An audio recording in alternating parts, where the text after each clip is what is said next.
Ish-presidenti Ilir Meta u shfaqi transformuar fizikisht në daljen e parë publike pas 18 muajve në paraburgim në seancën e parë në themel ndaj tij ish bashkëshortes Maria Kuremali dhe 3 të pandehurve të tjerë.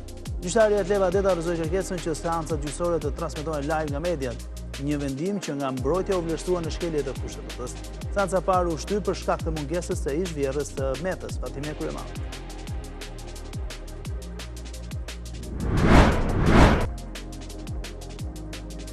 Ashtu si edhe për procesin ndaj Metës, gjykata e posaçme rrëzoi kërkesën e kryebashkiakut Erion Veliaj për transmetimin e gjyqit live, kësaj here si justifikim shërbeu mospëlqimi i 2 të pandehurve. Gjykata pranoi më pas kërkesën për ndarjen e çështjes. 11 të pandehur do të vijnë me gjykim të shkurtuar mes tyre dhe ish deputetja Klodilda Bushka, ndërsa Veliaj dhe 18 të pandehur të tjerë do të vijojnë me procesin normal. Përplasja mes kryeministrit Rama dhe Elisa Spiropali duket se ka arritur në pikën më të nxehtë të saj pas kritikave dhe akuzave të ashpra publike të ish-ministres për mënyrën se si PS, sipas saj, po funksionon me klane dhe interesa personale. Rama e ka paralajmëruar për përjashtim nga grupi.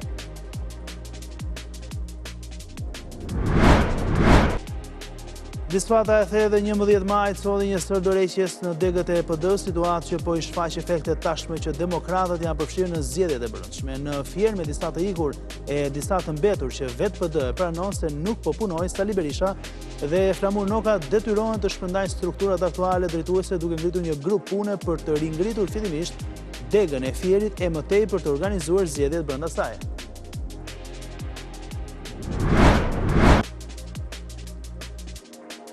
Teksta mesnatën e nesërme përfundon afati 34 ditor për zgjedhjen e presidentit të ri të Kosovës, bazuar në vendimin e kushtetueses. Palët politike nuk arrit të gjejë konsensus, duke rrezikuar turën e vendit drejt zgjedhjeve të reja. Opozita zgjodhi të mos marrë pjesë në seancën e jashtëzakonshme në kuvent, duke cilësuar një çështje të mbyllur dhe një shfaqje propagande të kurtit.